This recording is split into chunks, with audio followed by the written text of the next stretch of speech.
Welcome to episode 18 of the Wiley Wire. Today we're going to break down political medication. There's a lot of pills being thrown around that you're a red pillar, you're a white pillar, you're a black pillar, you're a blue pillar, you're a crazy boomer, or you're maybe a green pillar. We're going to break down why it's bad to be taking just one of those pills and not mixing a little bit of all of them. But that's the climate today. We're going to go over how we got here, why it's bad to be in this situation. We're also going to break down the Iran conflict. We're going to cover some sports, and we'll break it all down. And with our WTF segment, you're not going to want to miss that. Welcome to the Wiley Wire.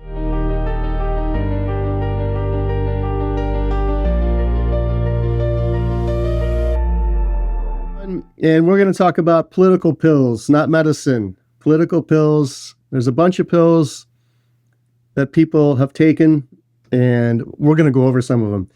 First, let's start with, it's on my episode cover, black pills and white pills.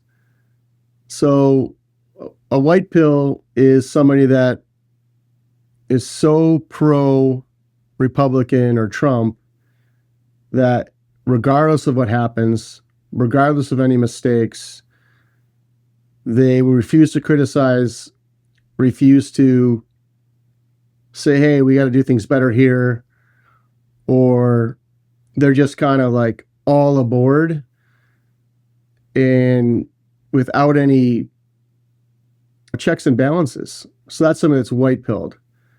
Now, a black pilled person has completely turned against the Trump administration. They don't like Democrats either. Everything's a conspiracy. The government's going to kill you. Everything's fake completely. It never was a country. We're still owned by England. That type of mentality. But the thing about it is, whenever you go one direction fully, you leave out truths that you're going to look over. Especially if you're 100% white pilled.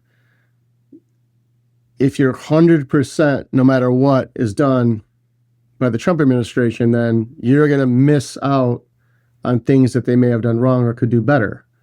So I suggest that everybody is a little white pill, a little black pill, and I wouldn't say blue pill at this point because, well, actually, a boomer blue pilled, I'm going to get a lot of shit for this, but a boomer blue pill is somebody that refuses to look at anything and doesn't want to talk about it. And they're just like, whatever, enjoy my life.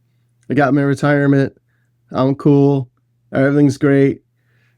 Whatever. Politics are for the birds. Maybe that's the right way to live, but that's one form of a boomer.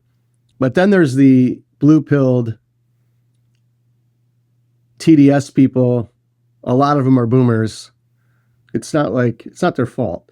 If you lived under a government for 60 years or so and you were told one thing and then you have to find out that a lot of it was bullshit, it's kind of tough to swallow. A lot of people don't like to be wrong or admit that they were wrong or admit even though they didn't do anything wrong, admit what they believed were wrong. Or maybe back in your heyday, when you were in your 40s and you were pro a certain politician, you got swept up in it a little bit and you don't want to email a friend that says you're wrong now or all that nonsense. I think the best boomer to be, if you're going to be a boomer, is just don't even care, because at this point, that's kind of like the most stress-free way of living. But let's get to the TDS boomers and just TDS people in general that took the blue pill. Everything, no matter good or bad, the Trump administration will do will be frowned upon. It's the worst thing that ever happened. They will support a regime that hangs gay people at any time. They completely murder and rape women.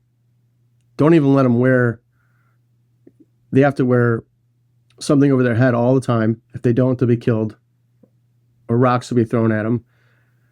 I mean, that type of is like they'll go to that extreme to protect that because it's Trump, because they hate Trump so much. And that's been driven by the media. And that's just same, that's a different pill that was been taken.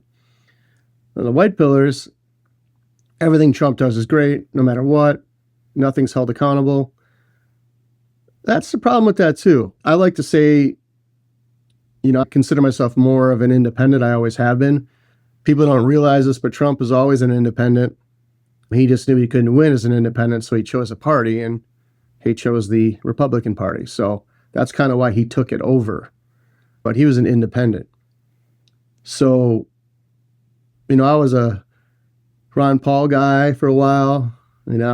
I still think he has a lot of great things that he says that I still believe in today. But again, you got to hold the politicians accountable. And if you're so blinded just by one side that you're never going to hold them accountable. I like to think that people that are a little black-pilled, a little black-pilled and white-pilled, you have like half and half. I think that's the best way to sit, in my opinion. Kind of lean a little independent as well, because you kind of get the best of all the ideas. You can make better judgments on things. You can look back at past mistakes. You can look at things that Trump can maybe do better. The country can do better. Even a Democratic politician that does some things that are good still, things that they can do better. I think that what the media tries to do is put people, force medication, political medication down their throats so they stick to what they want them to believe. So you got complete blue pillars at the CNN, MSNBC type of listeners. You got Fox News, complete white pillars. Even though Fox News does not like Trump, people don't realize that are, blue pilled. They don't like Trump. They never liked Trump. I can't wait till he's gone, to be honest with you. The owners of Fox don't like Trump. It is what it is. They don't. But the audience that Fox gets their viewership from are white-pilled Trump supporters. They go upon whatever Fox News says, and 95% of the anchors are very pro-Trump, very, pro-war, all that. I wouldn't say pro-war, but pro the Iran war. So let's step back now and look at what the information really is. So we are destroying Iran. You don't have to be a Fox News watcher. You don't have to be, some type of white-pilled person to realize that we're destroying Iran. That's not the issue. The issue that I'm hoping that I may not have is 2 years from now, we're still doing this. We're still there. Americans are still dying. I've seen some videos of commentators saying that this is like an impossible war to win, fully win, because it's hard to get all the facets of the Iranian regime out of there. They're always going to be there. 90 million people there, like I said in my episodes in the past. I don't see how this is going to end well unless we put boots on the ground, which, again, we've already are starting to do that with special forces going there. The Kurds are going there. So eventually I think that's going to have to happen. That's just my opinion. But I don't disagree with continuing. I do disagree with pulling out right now and calling this a win. Because even if Trump pulled out right now, it would be a win. I mean, he's dismantled the refineries, all their missiles, the entire Navy, all their planes, fighter jets are pretty much gone. Most of their missiles, I mean, they are just demolished right now. But they've named the Ayatollah son as the regime leader now. Now he's in hiding. So what Trump's, in his defense, he doesn't want to have to do this 10 years from now. But the question now is, how big of a job is this? Is this a forever war? Is this a 10-year war? Is this a 2-year war? Is this what they said? A 6-month thing, maybe? I can make a prediction. I think it's going to be more than 6 months. I know Trump's come out and said that this could go 10 years if it needs to. We'll stay the long haul. I don't know what he really meant by that. Maybe it was to scare the Iranians that, if they hide out long enough, we'll go away type of thing. I don't know. I do say that a lot of the blue pillars are saying this is an atrocity on the Iranian people. I disagree. I feel that war is always going to have death. And I know the school that got bombed, I haven't heard total complete information on that, but Iranians built that school. I mean, they built the school and the military target right next to each other on purpose. So, that's just how things are done over there. They always have schools, civilians, even like in Palestine, underneath the schools, they had military equipment and all that stuff. I feel bad for all the innocent people in Iran and Palestine that died. Because people got to realize is, if you're going to get mad at somebody, just get mad at the governments. Don't get mad at the innocent people. Get mad at the terrorists. Get mad at the regime leaders, the politicians. Those are the people that are making decisions. Innocent people are just living their lives. A lot of them in Iran, the majority of the population is celebrating this. Look what they did to the women's soccer team that was in Australia. They held them at gunpoint because they wouldn't stand for the Iranian national anthem. So this is real. This is how they treat women. This is how they treat people that go against the government.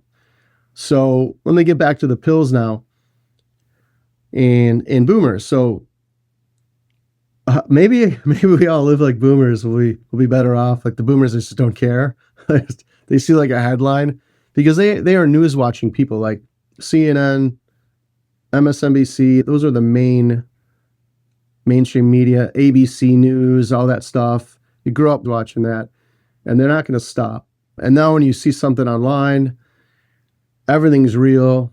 We're a younger crowd, knows AI, knows things are fake. You can look up stuff, see if it's fake, find out if it's AI. It's a lot of nonsense going on. But what I will say is the black pillars are causing a lot of problems, big problems, because they're full black pilled and everything's fake. Nothing's real. Everything is just a lie. And it's super hard to live in that world because if everything's fake, people now are claiming to be black pilled, are putting out everything thinking it's real and it's fake. And then you have people purposely putting out fake material as, quote unquote, black pillars that are just leading more conspiracies and more conspiracies. I say I'm half white pill, half black pill, little independent pill, if you put a little color in there, because it's good to be that way. You can ask questions. You can find out more truth that way than you can just dedicating everything to one thing. I like Dan Bongino. Watch his show a lot. I like the guy. Did I criticize him? I did, because I just felt like after watching him for a while, he didn't seem like the same person when he was doing interviews. And obviously he can't say everything because it's confidential information, but I think he could have handled the Epstein files way better. Maybe it was out of their control. Maybe they weren't allowed to handle it. I don't know. But I think it made the blackpilling get worse. Also, the Charlie Kirk assassination, that was handled extremely bizarre. Not to say that everything that we heard isn't true, because we have no proof that it isn't true. but I don't think we have enough proof that it is true. So that created more of a black pill frenzy online. Also, you have this Candace Owens going around saying Erica Kirk killed Charlie and the Bride of Charlie, and just, everything. TPSA did it, Israel did it, all that stuff. And that just, now you're going down a rabbit hole of more non-disinformation stuff that's not real, and you're helping the stuff that is real or could be a possibility in the Epstein files, or maybe in the Charlie Kirk shooting, that is relevant information. But the blackpilling is really hurting. Complete blackpilling is really hurting things right now. So I suggest everyone kind of look at some of the positives that Trump has done. Look at some of the negatives that he may have done. Hold them accountable for that. View your opinion. That's the best way to go. And then you got to find out, like you hear on the news about all these protests. I'm going to play a clip from Fox News. It's actually a really good clip, because I've been researching a lot of this, and I was so surprised Fox News put this on the air, because that's not something they usually do. And I just saw this clip online, how he breaks down another facet of these protests and how they're funded. It is absolutely crazy. And I was almost just as shocked about the report as I was that Fox News reported it. So this is a clip I'm going to roll about. It's about a 2.5 minute clip, so bear with me, about this NGO based out of China that's funding a lot of these protests. Roll the Fox News clip. One of the lead organizers in almost all of these protests, and you can see their logo at the bottom of those posters, is the Answer Coalition. Their mission: act now to stop war and end racism. Now, the Answer Coalition was founded 3 days after 9/11. In 2024, the House committee accused the organization of having well-documented connections to Hamas in Iran. And how they mobilized into action? Well, they protested the killing of Soleimani in Iran. They protested in support of Palestine in 2023. And they protested the capture of Nicolas Maduro. Here's another one of those little symbols and one of those groups at the bottom of that poster, the background of almost all of these protests. That's the National Iranian American Council mission. It's dedicating to giving a voice to the Iranian American community in civic life. It was founded in 2002. And in 2020, it was accused of being an unregistered foreign agent with ties to the Iranian regime. They have consistently protested in support of Iran.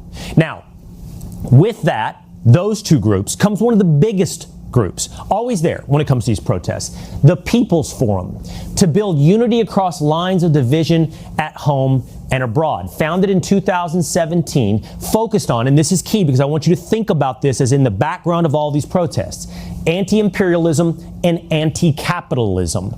They have organized in support of Palestinians. They have organized to protest Columbia students who were expelled from that university and put into the immigration process. And of course, they protested as well against the capture of Nicolas Maduro.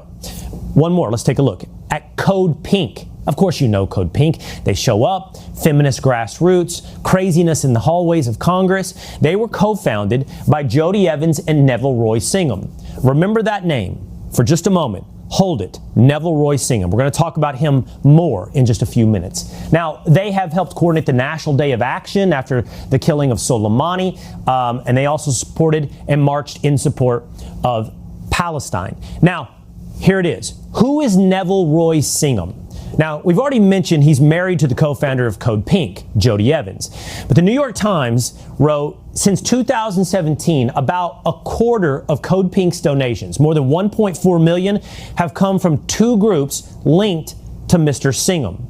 And House Ways and Means Chairman Jason Smith has said on December 21st of 2021, the People's Forum posted on X admitted to receiving funding from Neville Roy Singham, a former United States technology mogul who now resides in Shanghai and is closely aligned with the Chinese Communist Party. So hold it right there for one moment. So Neville Roy Singham, connected to the Chinese Communist Party, has funded multiple groups we just showed you up on these walls. He funded the People's Forum. He funded Code Pink. There is also reporting that he helped fund the Answer Coalition. So Neville Roy Singham, multiple groups.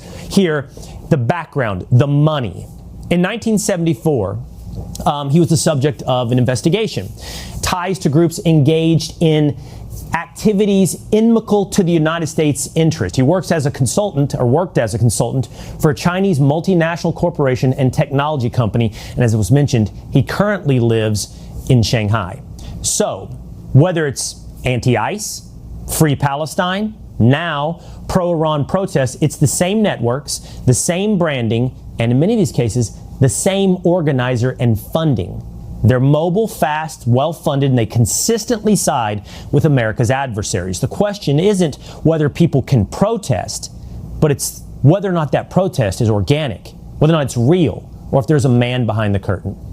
Now, Fox... As you see in that clip, that's just a small facet of these organized funding groups that are outside of our country that infiltrate our policy. That's just a small facet. I mean, they're all over. This has been done for years upon years upon years. It's just happening more and more nowadays. The funding's coming from all over. Most times it's outside of our country or large NGOs that are politically backed but not known on paper. It's a wild rabbit hole to go down. I was surprised Fox News even covered it. So that's kind of why I also rolled it, because I was actually happy they did. But let's get back to some of the things I was talking about before about, white pill, black pill, blue pill. I didn't want this to be a bash on the boomers, but I always laugh though. The boomers that just don't care probably live the most stress-free life you can find. I know a lot of boomers that are eyes wide open and they see things pretty clear, and they have trouble talking to other boomers that are, eyes wide shut, if you want to say, and they don't get along very well because they don't want to talk about that. I don't want to talk about that. And I also know people that are my age that just don't engage in it, want to be involved in it, and don't even follow it. And nothing against them. But I'm really worried about the black pillars, is what I'm really worried about in the blue pillars, because I don't see anything good coming out of either of those groups. If you're so pissed off at Trump where you're not even willing to accept anything good he does, I don't think that's a way to live your life or think in general. I mean, let's just take, for example, when Obama was president, were there some things that he did that were good? Yeah. Were there things that he did that were bad? Yeah.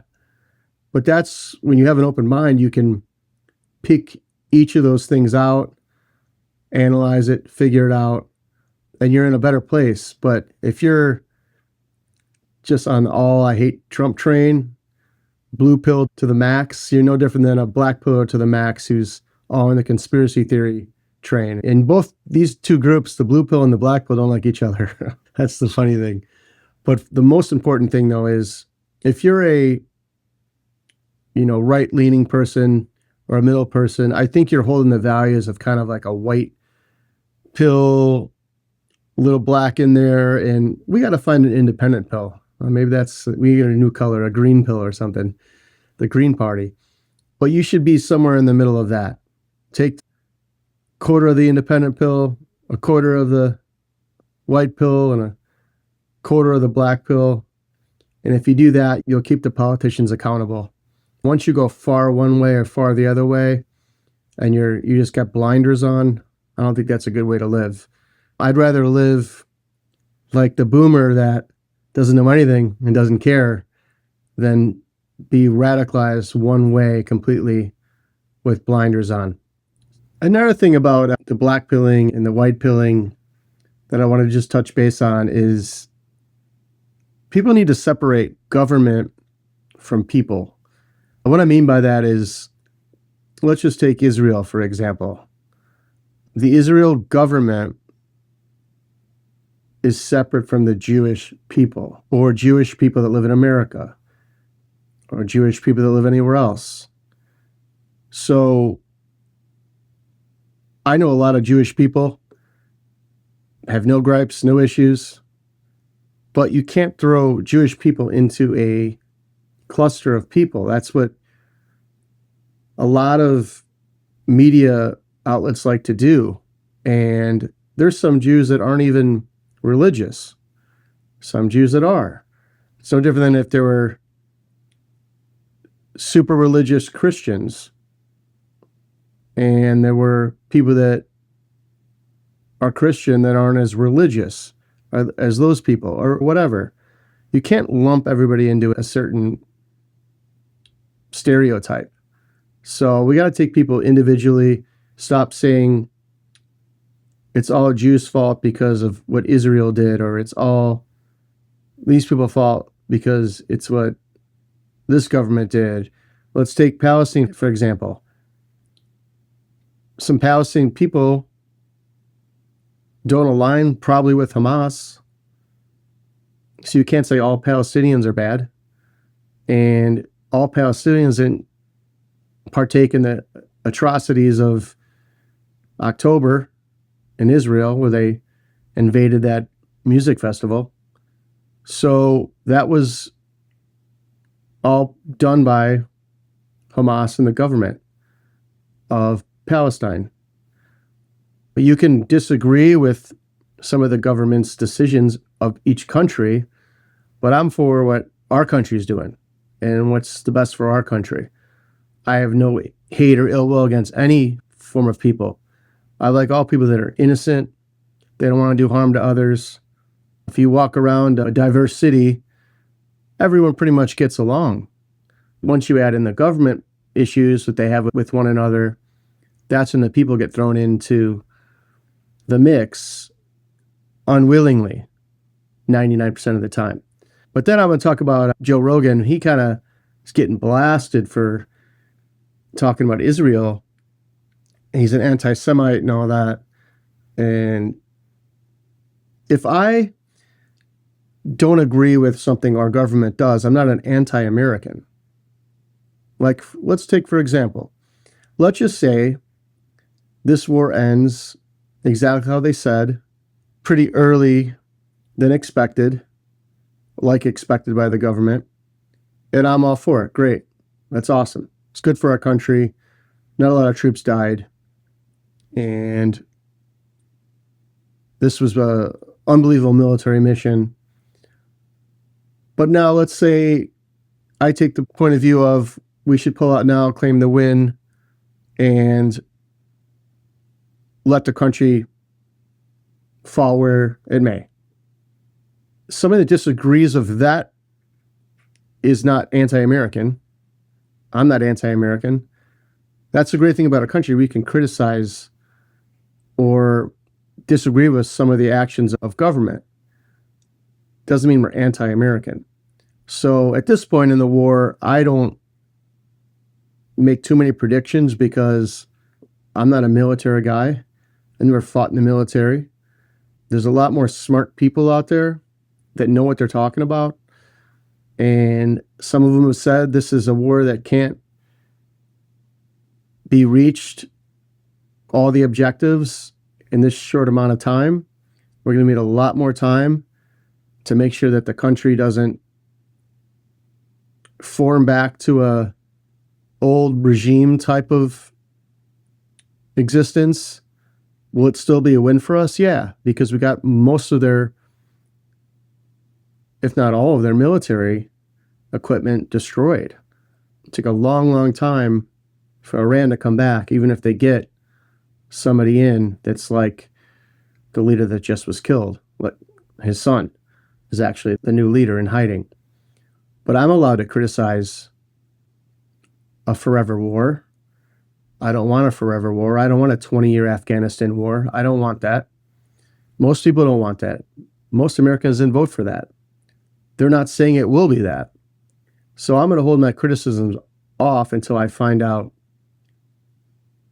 how this goes down. I don't want to be like one of those black pillars that saying they're lying to us. It's going to be 20 years no matter what. You know, because once, say that's proven wrong, that black pillar is gone. You don't hear from them again. I like to say what I think is going to happen if I have a strong knowledge of it. All I can go on is the past wars. Everyone's saying this is different than the past wars. Time will tell. My opinion is this is going to last at least a year. Troops will be on the ground.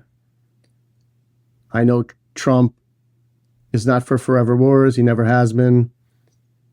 He's not for troops on the ground and troops dying. He's not for that. So I'm going to take him at his word till I see something different.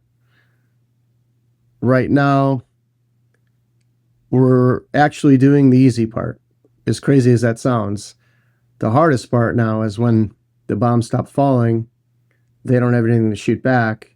How do we get the innocent Iranians that want freedom, a strong leader, or get them the opportunity to have a transitional leader that can help them have elections and they can vote for who they want and get a lot of the radical extremists out in jail. I don't know how long that's going to take, but I also don't know what the complete plan of the American military is. We don't know. So we'll find out. I don't think this is going to be a short-term thing. I'm thinking at least a year. If I had to guess, the government's not saying that. I'm not anti-American for saying that it could be a year. I'm just kind of sticking for Joe Rogan, even though I don't know the guy. I just feel like if he says something that against the government of Israel, he's not saying anything against Jewish people. You can criticize the government of Israel if you want. It doesn't mean that you're criticizing Jews or you're anti-Semitic or whatever. If I criticize Hamas, I'm not an anti-Palestinian person. Well, that's kind of my take. I wanted to touch base on the Joe Rogan thing. I thought it was unfair to him. We need to talk to each other. I'm sure you'll have a lot of Jewish people in America that don't want a war. And there's been Jewish people in America that want this war. Doesn't mean they're anti-Israel or pro-Israel. They're just, that's their belief and they happen to be Jewish. Or that's their belief and they happen to be Palestinian. That's their belief. I happen to be American. So we got to start to use more common sense. And I think a lot of the pills that we take, usually it's the one pill only, leads people into this type of direction, this type of thinking. So I'm for the multicolored pill, a little white, not so much the blue one though, a little white, a little green, a little black to keep you honest. And I think if you look at it that way, you can hold the politicians accountable with substance and consistency and a grounded view. We'll be back with our segment on sports, the awesome marathon race that ended in a sprint.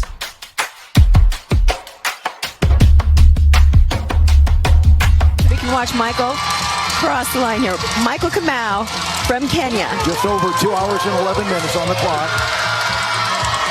Oh, whoa, whoa, whoa. Nathan Martin, Nathan Martin. Nathan. Whoa. Oh, my gosh.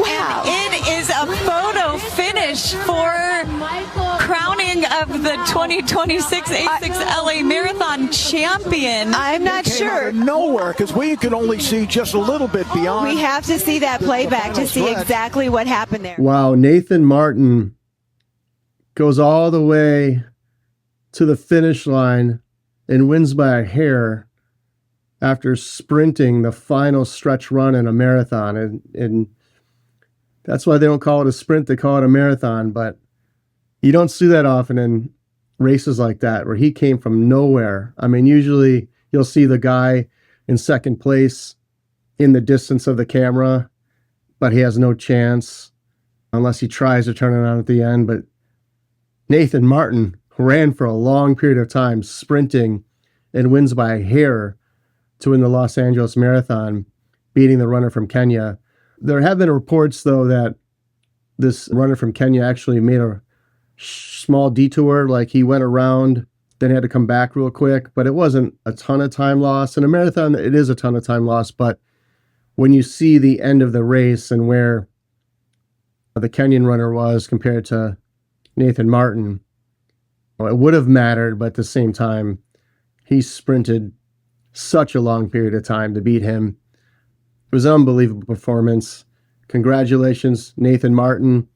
And then he draped himself in the American flag. Awesome to see. The second thing I want to touch base on in sports is Anthony Edwards. They call him Ant. If you're not a basketball fan, extremely talented athlete. One of the best all-around athletes in the NBA. He has potential. He has the talent level to be one of the greats if he can put together a long career, keep putting up the numbers, keep playing great defensive basketball. But he made a bad decision. They asked him who his top five starting lineup is of all time. He put Shaq at 5. Originally had Hakeem the Dream Olajuwon at 5, and he changed Shaq to the center. He has Durant as the power forward.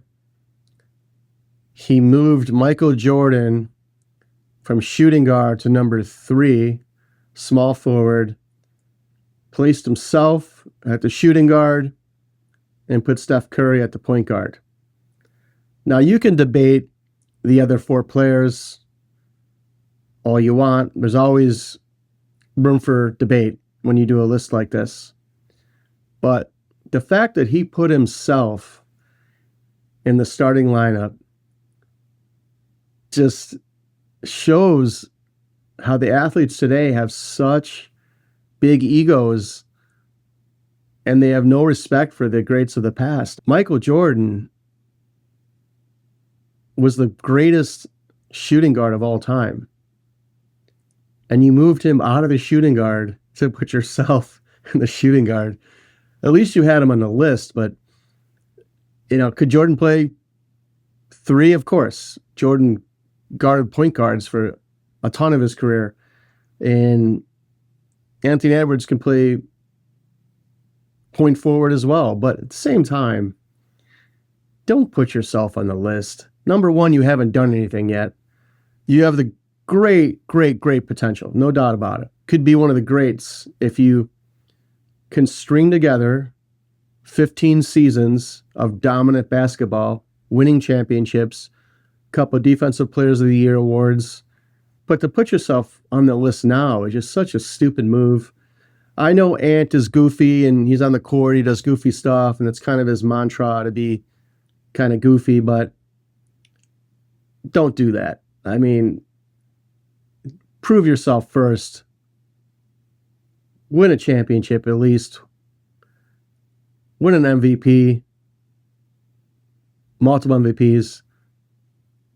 Put together a career that's people will say that for you. Don't say it now before you're not even established as one of the greats of all time. I like watching Anthony Edwards play. I think he's a throwback 90s version player. Plays a hard defense. He's ruthless around the rim. He's one of those guys today that I say would fit well in the 90s and early 2000s. But he made a mistake by doing this. I don't think he realized that people are going to frown upon this and take it serious, but I think he was serious. So he looked serious. Ant's kind of goofy. He does goofy things, but this was bad. But again, I'm not bashing Ant as a player. I think he has a lot of potential to be a great one in the game when you look back on it. But, not even to have Kobe in there. Put yourself over Kobe. Put yourself Move Jordan out of his spot. No, no, no. We'll be back with our next segment.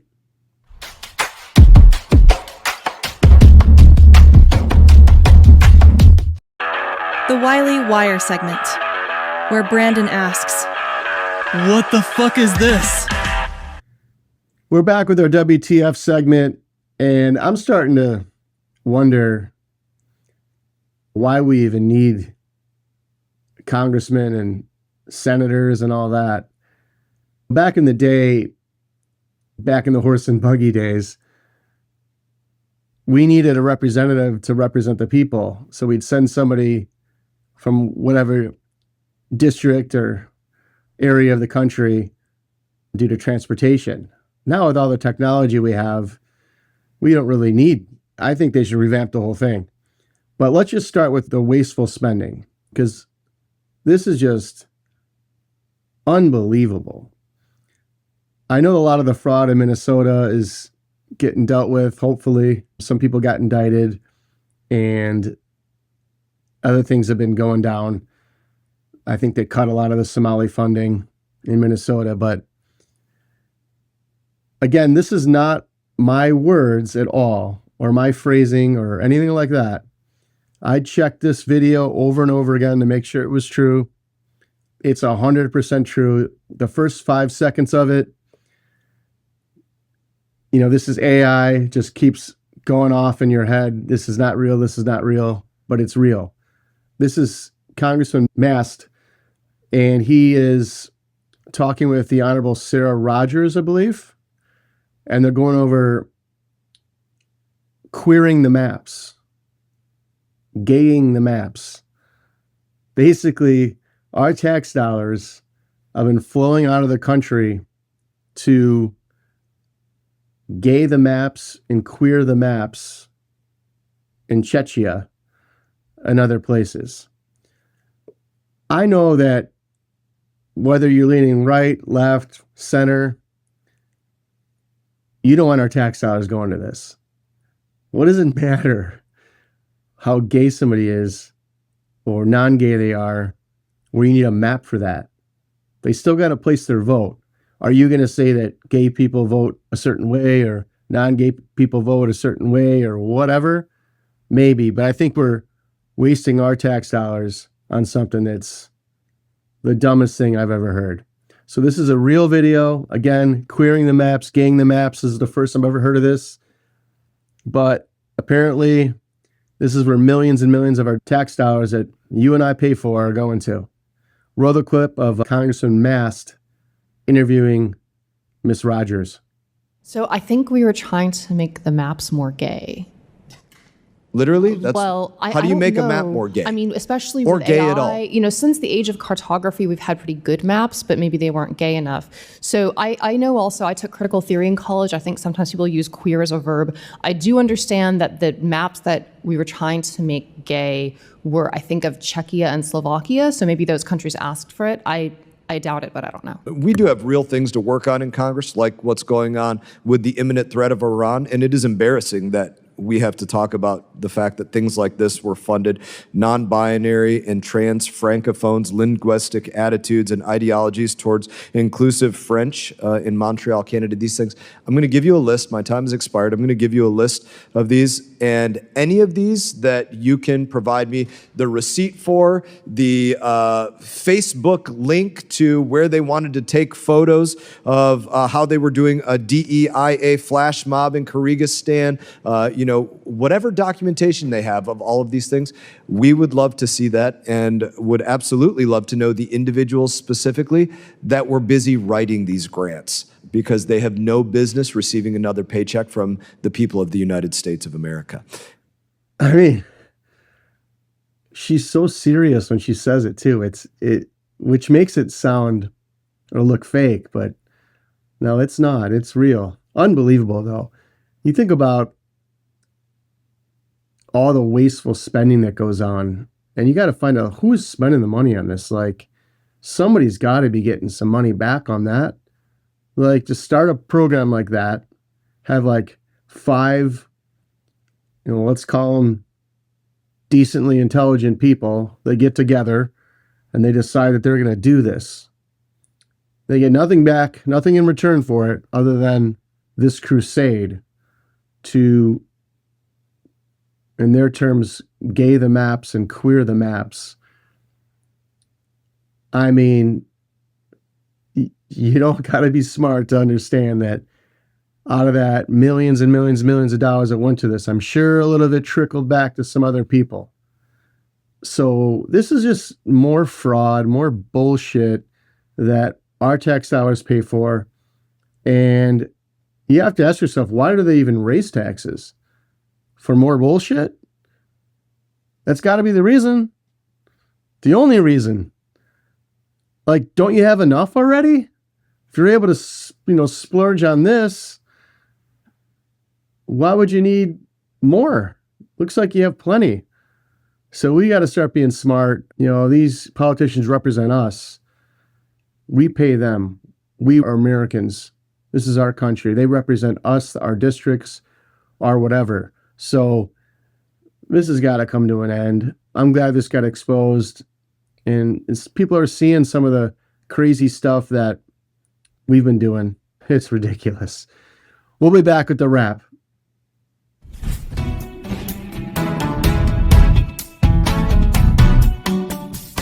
Thanks for watching episode 18 of The Wiley Wire. Like us, follow us, share us on all platforms at The Wiley Wire. Thanks for listening. Thanks for staying wired. I'm going to leave you with a clip of Donald Trump in 1980 getting interviewed by a journalist. And by the way, if you're between the ages of 18 and 35, you may not know this, but Donald Trump was an icon in the entertainment world. Everybody loved him. He's friends with everybody. Oprah Winfrey is one of his good friends. She's asked him numerous times to run for president, including on her show. Go look the clip up. Also, this journalist asked about him running for president. This is a mainstream media outlet. They were all over. Trump had no enemies at this time. And he gives his take on the Iran conflict back when Jimmy Carter was the president in 1980. And she again asked him if he'd run for president.